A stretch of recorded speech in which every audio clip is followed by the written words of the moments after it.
let us understand or revise some of the differences we typically see between traditional RDBMSs and Hive. So one of the major difference between traditional RDBMSs and Hive is traditional RDBMSs are primarily for transactional based systems. They are implemented based on COTS rules with normalization being considered, and also they are primarily for transactions.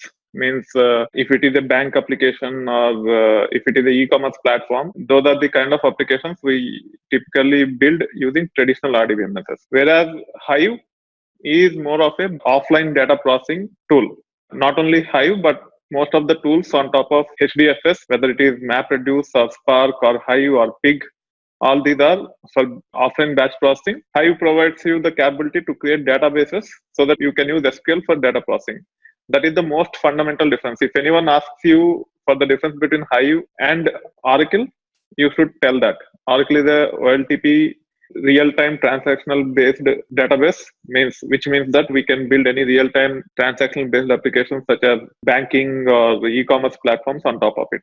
Whereas Hive is built for batch and offline data processing. That being said, if you get into the internals and if anyone asks you for the differences between technical differences between Hive and RDBMS, as I have mentioned to you, RDBMS is schema on write, which means while data is being inserted, it will perform a lot of checks whether the values match with columns data types, corresponding columns data types, whether there is any parent foreign key relationship. If there's foreign key to a parent table, it has to check whether the key in the child table exists in the parent table, etc. For example, now I'm talking about technical differences. So I'm launching Hive here. Also, I'm opening another session and I'll be launching MySQL. MySQL is a traditional RDBMS technology. So if you look at order items have order item ID, which is primary key, and it has order item order ID, which is foreign key to orders. So whenever I insert data into order items, if the order item order ID doesn't belong to order ID in orders, then it will fail. So it has to perform those level of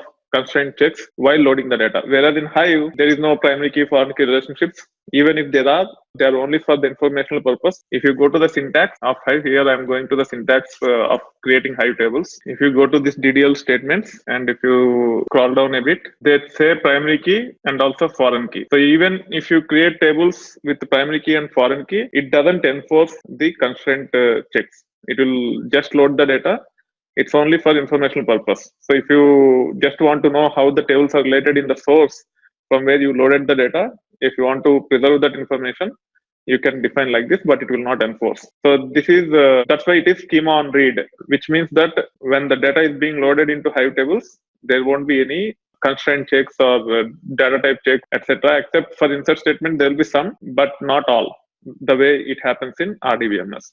That is the first difference if you compare them technically. RDBMS will enforce schema when the data is being written into the table, whereas Hive, it does not. And the second difference is schema on write means it will applying all the rules while writing data into the database. And then support for indexes. So because your data from front end might go to multiple tables and it has to check for foreign key constraints, and also you should be able to query the data based upon certain rule as fast as you can in real time so that the users need not wait for a long time. There is a support for indexes. The support is very robust and it works very well for frequent reads based on certain conditions as long as that field is indexed. Whereas with Hive, there is no support for indexes. Even though you can create indexes, they are only kind of logical and most of the times it does not work. This is schema on read, no support for indexes. And if you deep dive, we have actually seen when it comes to partitioning, it provides list,